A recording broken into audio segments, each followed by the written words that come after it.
आज आपण बघणार आहे ब्लॉक ऑर्डरची कॅन्डल. म्हणजे ब्लॉक ऑर्डरची कॅन्डल कशी दिसते तर ब्लॉक ऑर्डरची कॅन्डल अशी दिसते. मध्ये बॉडी असते आणि दोन्ही साईडला वीक असते, म्हणजे शेपूट असते दोन्ही साईडला. तर ही कॅन्डल काय सांगते, जेव्हा जर मार्केट खालती असेल तर कॅन्डल ही जर खालती बनली स्विंगला तर तिथून मार्केट जातं वरती.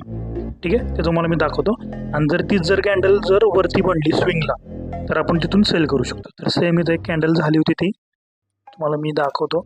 इथं एक ब्लॉक ऑर्डरची कॅन्डल झाली होती.